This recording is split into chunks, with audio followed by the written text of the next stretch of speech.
ராத்திரில வருவாங்க குடுப்பை அடிச்சுக்கிட்டு. அந்த காலம் நலகாலம் வருது நலகாலம் வருது நலகாலம் வருதுன்னு சொல்லிட்டே போவாங்க. அப்ப வரப்போகும்போது இதை எடுத்த அன்னைக்கு உங்க வீட்டுல என்னென்ன மாதிரி இருக்குது, உனக்கு செய்வதை செய்திருக்கான், தோஷம் செய்திருக்கிறான், இந்த மாதிரி இருக்கிறான் எல்லாம் சொல்லிட்டு வருவாங்க.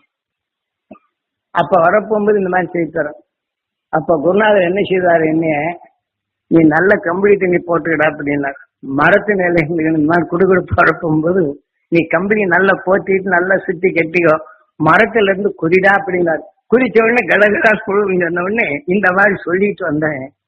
அவன் என்ன செய்யிட்டான், அவன் கத்துறான் சீப் பிசாசு போ சீப் பிசாசு போட்டு ஓடுற. எங்க அவன் சாமான எல்லாம் போட்டு அப்படி கிடு கிடு கிட்டு நறுங்கிட்டு மயக்கப்பட்டு கீழே வந்துட்டாங்க. அப்புறம் அது விழுந்து கிடக்குறாங்க, அவன் சாமான எல்லாம் கிடக்குது.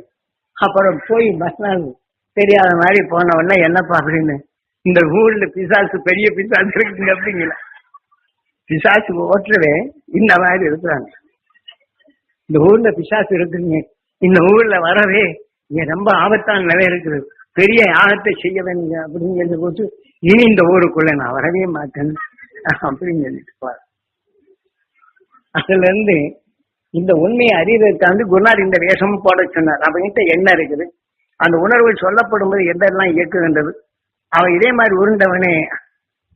அதுக்கப்புறம் எண்ணி அப்புறம் குருநாதர் செய்தார், இந்த உபதியை கொடுத்து இந்த மாதிரி செய்து அவனை காப்பாற்றி விட்டுப்பா, இல்லை அவனை செத்து போயிடுவான், பிசாசுங்க நிலையில இதே பயம் வந்துச்சுன்னா செத்து போதான், இந்த பாவத்தை நீ ஏற்றுக்கிறாதான் நீ கொண்டு போய் கொடுத்து வாடாங்க.